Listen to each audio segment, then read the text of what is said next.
Hello,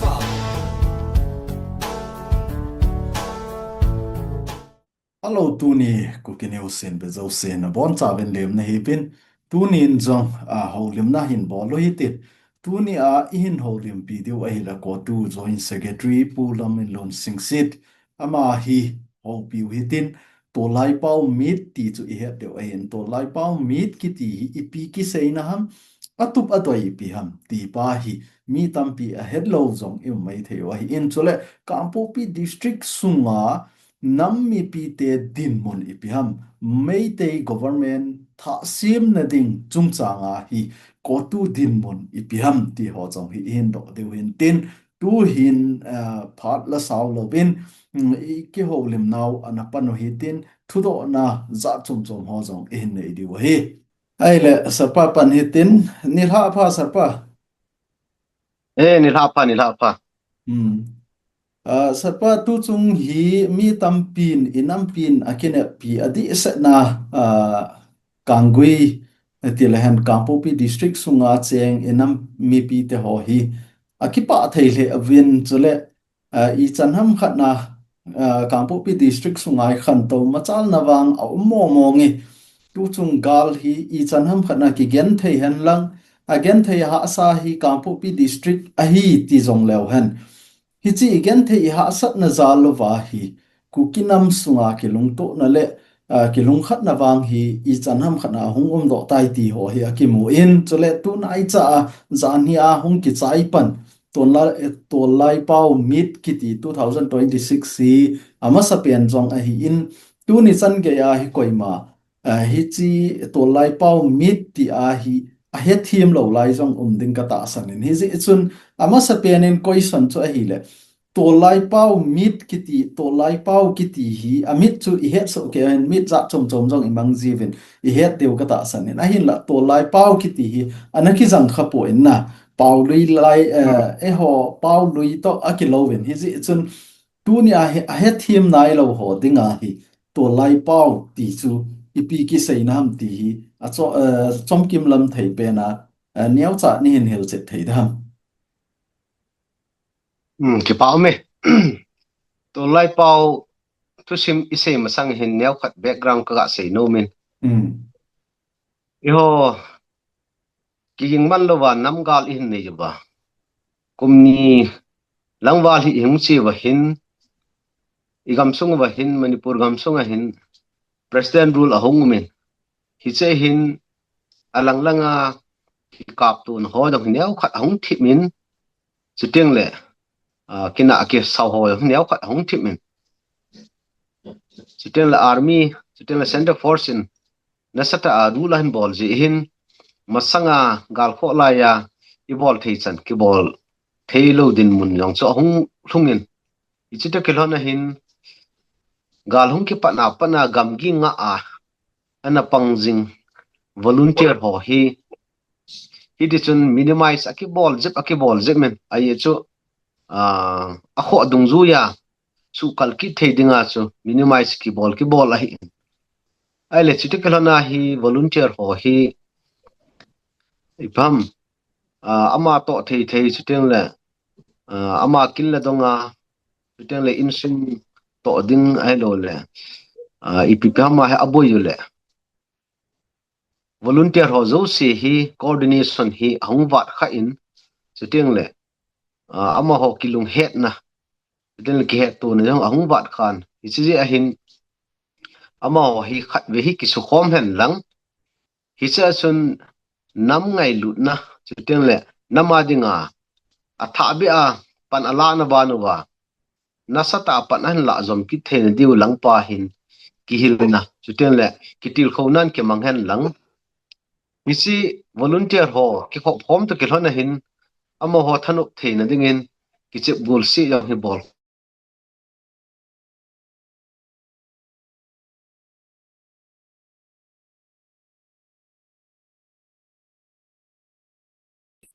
alam kai ho taute kutu sunga department phabe baumin department la achun ichi defense ho hi mo na na kipi ichi to kelona ju kin bola hi to question number 1 hin do chu TOLLAIPAO ti ting le volunteer hi sa pau wa hin iho adia ado kuki iho namin hi chi khang tha ho kin la dong om teng le ai lo le thu la la om teng le khang tha ho hung ki pe do ji ho hi a to diu a ki ko pe in hi cho so ama ho in na sata a amo po ni dung zoi wa na an to ji pau hi cho hi to lai pau an ki ti a hin chi to kela na su tu chung nam gal in ai wa yong hi to lai pau ga ti jeng ding chu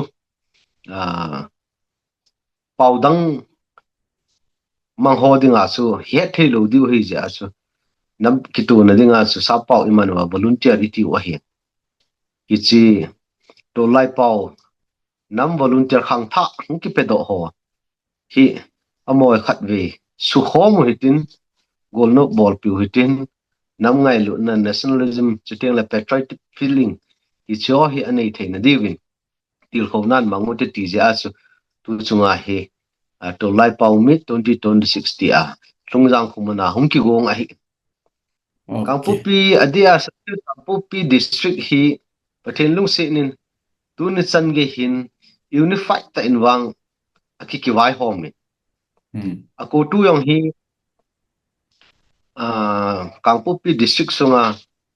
hausa upa zawna kukin pi chuteng le CSO ho zo se try in pi ho zo se akona hi iti ai mi kila khoma it's unified ta ako tu ki sima hin ichi to kilhona chu aba kai department ho defense and lang relief and lang medical and lang media and lang even prayer cell ge ya hi kin sima itia so unified ta tun ki vai ho ma hi ichi to kelana ju tu chunga hi volunteer ho adea khang tha ho he gam gi nga apang ho hi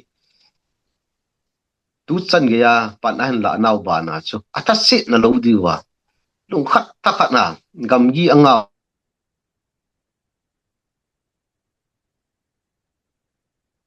iti pe nu imu ka siwa thaselowa chollowa kilung khatta hangsan ta pan ala khom thein dingwa hi ichi to lai pau mi 2026 kin go nge ti chomlam ta ga se he Ki pao me sarpa to lai pao ki ti chu to apa na hello hon jong he deu hat chu to a sarpa nen sai pi banga chu volunteer ki ti hi to lai pao ti a ei pa wa ki sei a hi ti chu en hilchit a hi in I he thiam so ke deu ka ta sanin tu chunga mit ki mang to lai pao ki ti chu a hi le volunteer meet ti na hi ti chu sa pau ei pau hello ho tinga chu neu cha iga he thiam sa na deu wa na to lai pau he thiam lo lai ho tinga neu cha iga sei chen ho yen tin a hi le sar pa ani na question ka do nom chu a hi le to lai pau meet tu chung 2026 na hin bol do pau hi atup adoi neu cha chu nan sei do ta in hi zong le hi chi aki bola ko na hi I chan ge ya ku ki cha te ki machalin a hi lawa hi le tu chunga hi chi ahung ki bol lo na pen hi atup la doi ipi pen ham ti hi neu khat nen sei chen pi ki teng ham ki pa me enjoy yok tnew chakhat kan tong kha in mm e ho cookie zo cha te hi gal hi phat se in a amazing win a hin galam kai kisuk ta in a nei lo hi ding ham ai lo le alam kai ding hang san ta nam kong hin tol ding hi ina lo hi de ham ina lo hin kha hi wen gal hi amazing wen ain tu mm chunga hin kidang ta in cookie zo chate pum pi hi kilung khatta pan ila ko mu to kilhona hi agam kai a hi to to lai pau ti volunteer ti hi inei su ke jo hi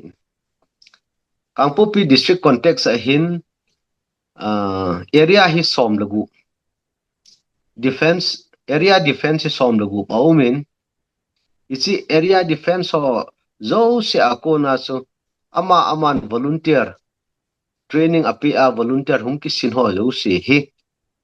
tu ni chan ge a hi amon no thasle hi la gamle nam ngai lu na za la hi gam gi angao hin ichi to kilhona hi amo hin tu chunga movement kichi ta alo le ipiham namin adoi le atu ipizia tu chunga namgal huma namgal ahum zia hi ipizia hi nampi in kilung khatta a movement khat achi pi ham ti hi volunteer hon jong nasata a het lo kho ta zia chu hi chi to lai pau mi ni ken gong kho tan a hi ai chu munzo sa duty po zo si a ama chang chi a hi chi thu hi ki hlang sap zo lo a hi in chu teng le confidential volunteer thal choi ki ti khat chu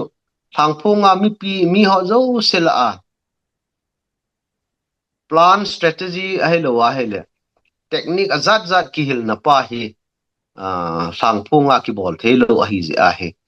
ichi hi pa compact area khana hi pui khoma chuteng le isolated mun khana he mun thip khana he hitabang ki hil na hi akinei lo wa hi le khunung le nam volunteer ho hi amo ho sunga jong ki het khil na hu thei ki tu lo na hu thei chuteng le nam ngai lu na hung la sam thei ti hi nasata ki gel ta ja chu amo he kin pui khoma area som lo ma volunteer zo se hi isi lungzang khomna cycle sub division sunga lungzang khomna he isi TOLLAIPAO minikin ne ya in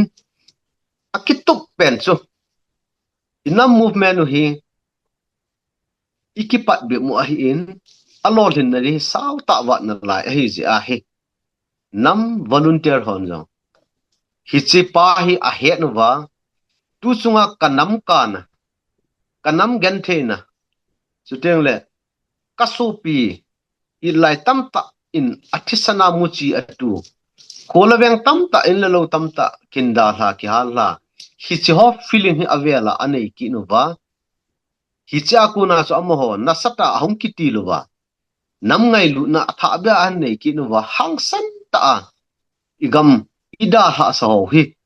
an ven bit ki no wa gam hi inung lo so ke jo wa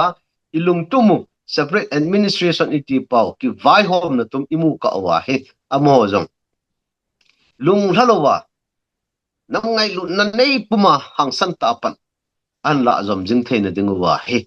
hi chi ho zo si ki hilna ai lo le ki til khona in mangui te ti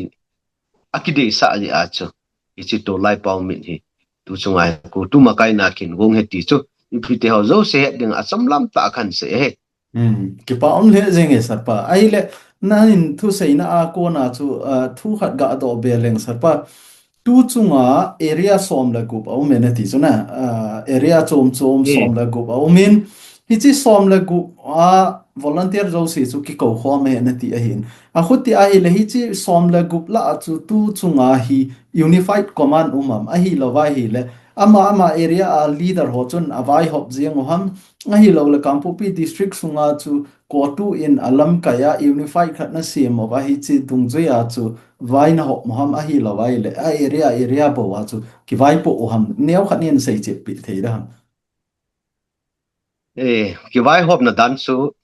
hiti he hmm ko tu no ya hin defense department o min hmm ichi ko tu defense department hi ko tu defense center defense committee akiti in hmm ichi center defense committee no ya chun unit group o min unit group no ya chu area defense som la group mi uma hi icho okay zo se he ko tu center defense committee in avit su he ti he chomlam ta ka ga se he ki pa me sarpa tu ni viverson ega het thei di wa sarpan in sei do pi dung zuya chu kuki cha te hin gal in a neizing ovin vei kha cha zong in a lol hing kha po vi azi chu epg am tile a group chom chom iki khen wa iki khen thang wa ipan khom thei lo zi wa chu gal anaki zo kha lo hi tia a hin sei a in hi chi adi ka sama ma jing en azi chu Ukhu district langa boya hi le chandil lang ho panglo a hi lawai le tenglo pala boya le lam kalang ho panglo kampo pi lang panglo ti to bang tai ma hi ki uma hi ta chu tu ni san ge a jong hi e boi naw hi event na hi le district khat nen ki phin na nei jong le khat lang ten ki het pi lo ti ho hi aum zep zep jeng na la yen a hin la tu chung mei te to iki boi da pa wang hi event na hi le ku ki cha te na district zo si ka boi ta ve ku ki cha te na zo si a boi lo na ta boi ti hi a hi in hi chi keu chu hi lovin state chom choma India gam sunga state chom choma hona san ge in jong pu na ne ya pan I hin la so ke wa hi ta in hi chi ho si pan khom kit na masanga e bol khil ho hi zil ro na ine yuwa gal in a nei jing ovin a hin la ilo hing povin tu chung be a hi ipan khom lo a ho tai idin khom lo a ho tai ti chu sarpan phate ta ai hin hial che no hi ni ji chun sarpa chunga ki pa thu iga se yo hin tin a hi le sarpa tu a hi to lai pau mit hi ta lovin inam pumpi hot topic ti ding a hi ta tu la ya na hi chi hot topic chu ipiham tele mei te te hin tu le tu a hi popular government agang thei pe na PR su sau ki talo tinga hi chi PR ahung ki chai ma sanga hi government tha khat form do te te ding BJP lal na thei mei te ten tha nei ki thei na deu state force in tha nei ki thei na dinga hi government form do te te ding ti a hi to gon ane yo a hi in a hin la hi chi chung cha nga hi KZC in kitchen ta sei ta in cookie zo cha te kha cha participate ka bolo de ka zaw lo de wa hi ti pa hi kitchen ta na sei wa hi ta in hi chi chung cha nga hi ko tu in I to bang din mun na nei wang a hi lo wai le ko tu din mun I to bang ham ko tu in I chan ge support na bol ham a hi lo le na pom lo ham ti hi neo cha nen sei pi thei kit dam ki pa me hichi agenda ka sei ma changsun zwa ike holim na um a civil ho adin district dang chui le vai ho pon kangpo pi district sungawang hin civil yong khat ka hi win kiloi khom na zo sen collective ta a ku tu ke semin khanin unified tan ko movin hichi tu kilhona chun inam se pai ho thal soi ho yong hi kangpo pi district sungawang hin nang chu chu nang chu party akiti povin unified tan aum khomovin unified command ase movin kilung khat ten khat na ading we ti hi nami pi te ho zo se he dingin kan ta lang no mina he chito kilhonin tua agenda nei do pen hi 2025 December that 30 ni achun ko tu in kholang an kisamin kangpopi district sunga sahil ka house kiloi khom na hen lang uki in pi hen lang aba ba in pi lam kai hen lang try in pi hen lang student body CSO zo se hi even ho lam kai ho ge hin meeting ana ki kolin ko tu officer hi cha chun KZC ho hong zawun KZC hong zaw ji chun meeting chu chair akila sa in agenda main agenda chu hele popular government hi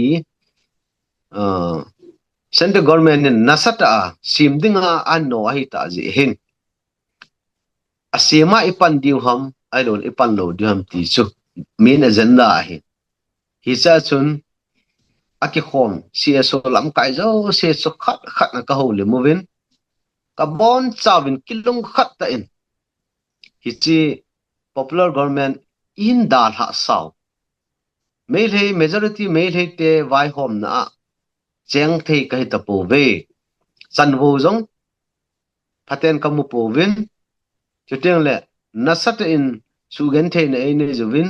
e that vin in lo I hal pe vin khol weng I hal pe vin hi chi ho ta cheng khom thei kai ta po iti wa I hung do wa kilung khatta MLA ho panna UPF ke no zaw na separate administration atuma ki vai hom na hi nei pe vin ti central government ko ma ina thum saw a hi ta kelhonen tu chung hen ida ha saw hi chi cheng khom theilu nammi te government sim na achun uki zo cha te hi khana khat nong pangda hen ti chu kilung khat ta hi chini kho a chu resolution na kila a hin hi Okay. chi to kilhona chu kangpo pi district ko tu makai na sahil ka in pcs so zo se kiluna hi chi chu kz sia ki tho na hin hi chin abe sa cho hele kangpo pi district mi pi a hin lam ka a hin 99% wang hin hi chi mai lei te dinga popular government sim do ding pa hin kuki zo mla so mo hi khana khajong zaw thailo ding a hi ti kilo na wang hi akinei to kilo na mi pi dei do he ti so ga pon do he Chỉ bảo ông lệ riêng hay sao ba? Hi si to bang chu to a hi chandil lang a hi in tiang no pal lang a hi in a khoti le Kapopi district lang a jong he anaki mo in azi chu hi chi ka ga do na pen chu amasa ke channel a jong chu kana ko in ko tu in kiloi khom na Kapopi district sunga na seima banga chu ho lang chan ke a hi kiloi khom na zo se meeting ding in anako ve ti chu anaki mo in a hin la thu su hong ke bol ki na hi chi to bang thu thu na ki nei tai ti pa chu a ki mo lo je a hong ki dong a hi no mo se hin lang ki chen ta tu ni a sa pan jong nen sei pi ta in ku ki cha ten ei that chimit dinga ki gong ho support dinga chu kanam mi pi ka phal ta po ve ti chu ki chen ta a hin sei ta in mi pi hon jong he so ke de ta sanin a hi le in zowa naga sei na aniaw cha ka ga do nom ki pa chu a hi le hi chi point ka ga do masanga district chom choma ho hi nang ho to na ki za to ji lo ham azi chu nang in zowa nan sei na a chu kampu pi district sunga bang chu hi chi to bang kilol na ka nei ben a dang ho bang chu na ti ji a chu a dang ho bang chu na ti le chun thil khat hi I bol ding tiang ol CSO lam kai ho hi henge organization ke banglo hi na Kampo Pi district lang chu ko tu a hi in lam kalang chu ITLF a hi in morelang teno palang chu HTC a hi in ti ho hi a na lain a hin la tu ni a hi KZC form do wa hi ta in KZC in to gon khat anei tiang zong le lam ka si a khu ke bol da na ka mu ji in Kampo Pi lang teno palang chandil lang ti ho a hi tha khat na ke bol hi a bi ase pu in hi ji chun a hi the ai le hi chi chung chang hi CSO ho na din mun hi ni au chanin sei pi the dem a chai na jong hi tan tin na sa pa hi chi thil khat I bol wa protest sam khat I bol wa hi lo le dar nam khat I to teng o jong le hin ikiza to lo wa a hi lo wa le ei ma district zo a hi bol ai la ke tup choi ti ham a hi lo wa le iki he to lo mo mong jiang o ham ni chi hi neo chanin sei pi lang chu le tu ni viewers ho na vai ha nom om jong le nè neo cha nang phat kain pi esa pa ka do dan chen het pa them me hi si ka het them chu ka het them chu okay hi chi hi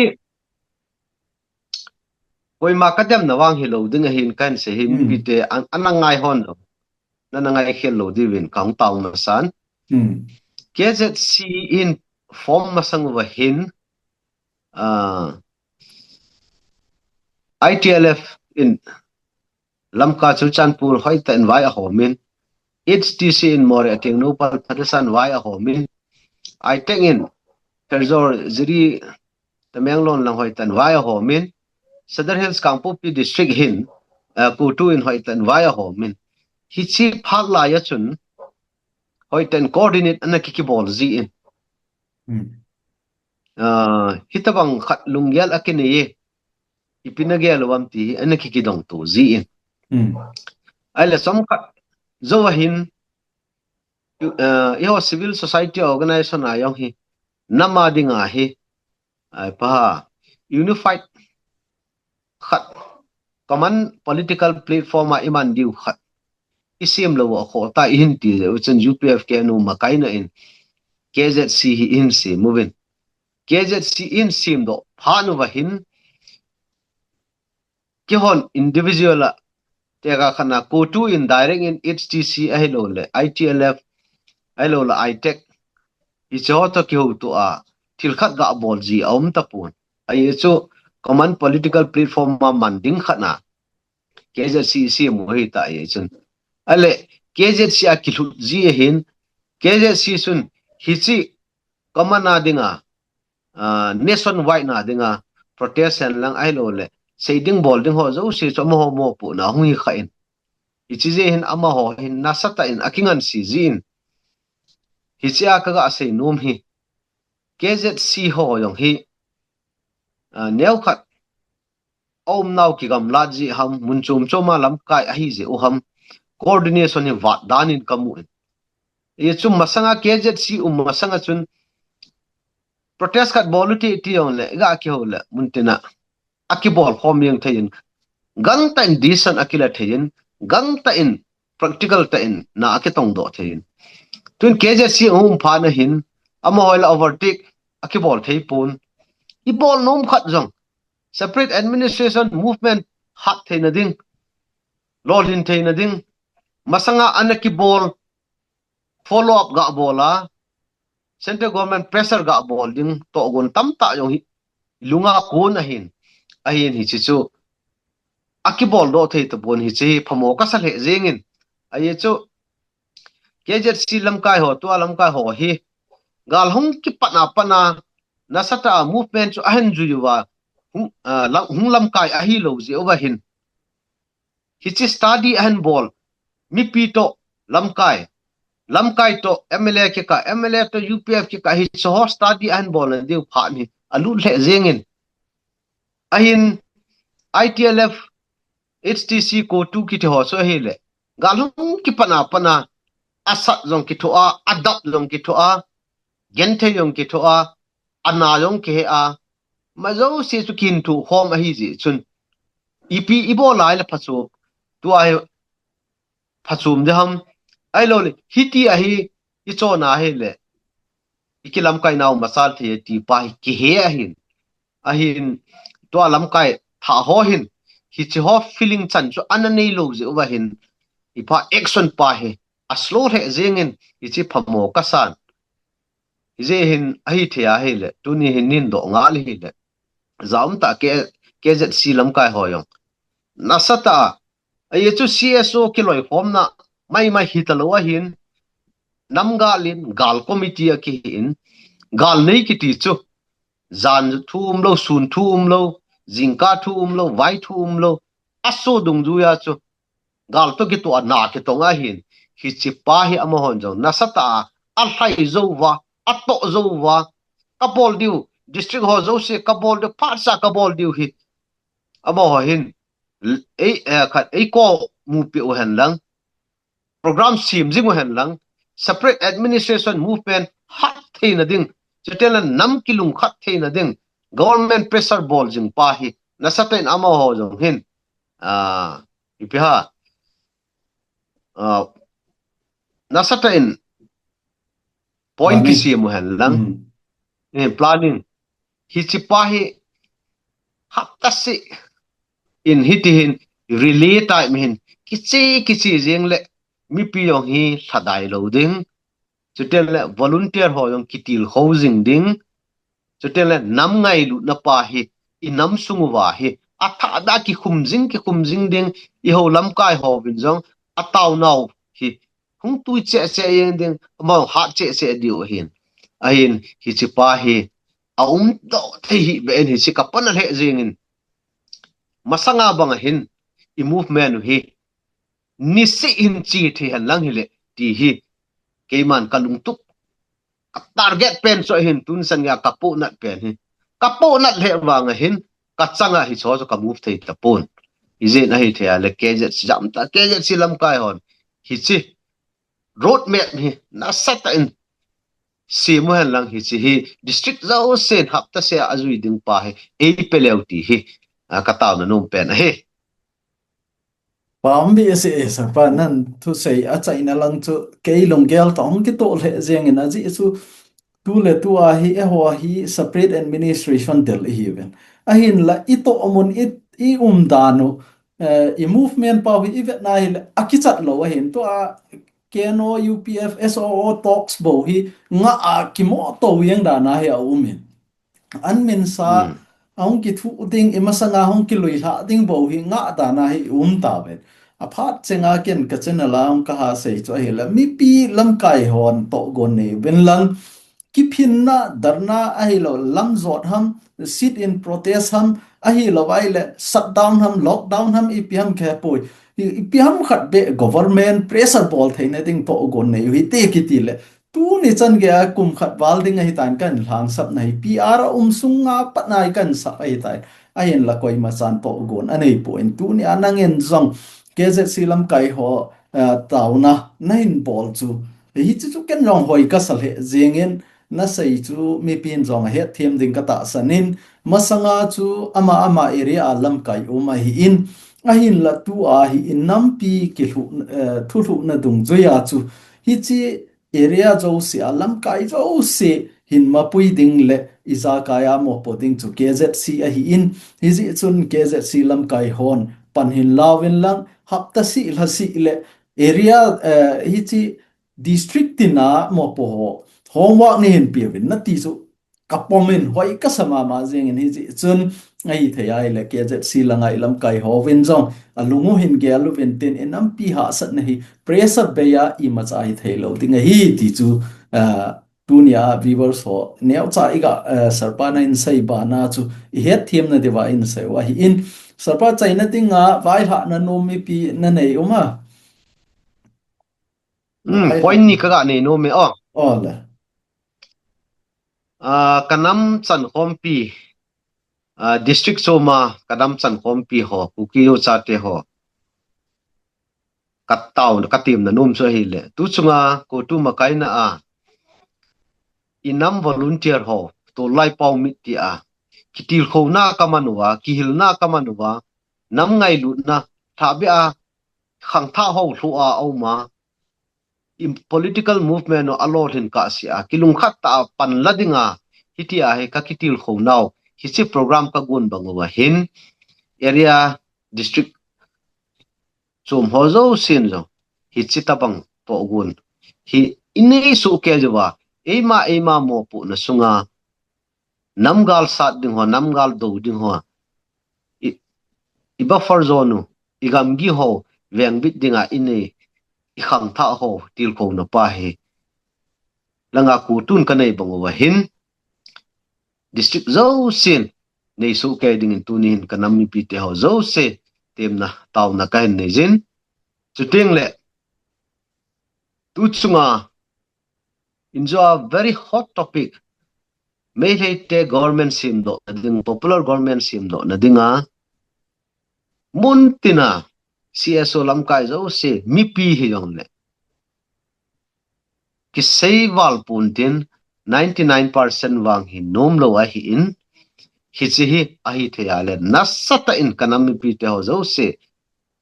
I gal mi te government sim na dinga lungput nei ho jong het thim sa hitin lungput jong nei gu daw hitin thak khat pan ki lung khat pen hi chi tingu hitin hi leo hen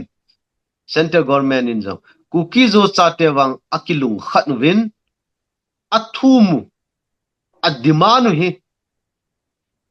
gelpe the hi ti chan ge hi ama ho hlo ayong alu theina dingin kilung khat nun tin nasata in popular government sim na ding to gun hi ho nam sunga umda hen ti hi kanami pi te ho zo se tim na le tawna kan nei hi ka ki pa Ipa le zingin tu ni topic nga ko na chu thil tam pi het deu kata sanin to lai pau ki ti chu ipi ki sei na ham a hi lo la tup la do ipi ham tu ni aku ki cha te idin mo no ipi ham gal in a nei zingovin a hin la in a lo samji vin tu ni a hi ku ki cha te ilo sat ki ta lo na ti wa I chan ge ya pan ila deu ham ti ho chan ge chu I hin sei do wai ta in izi chun ke pa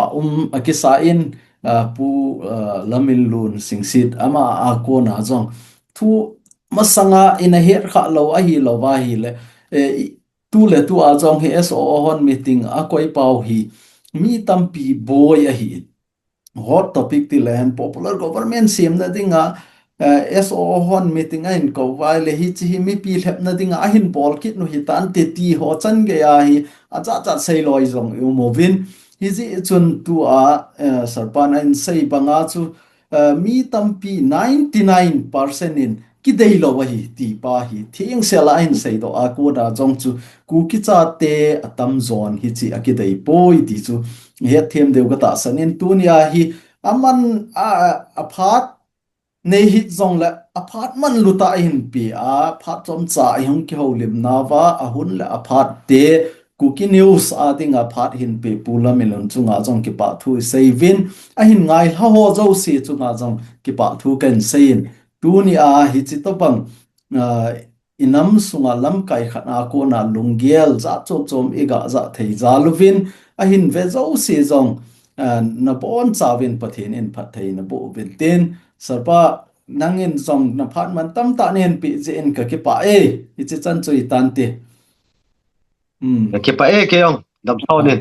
all cái bảo men viewers chon so dấu si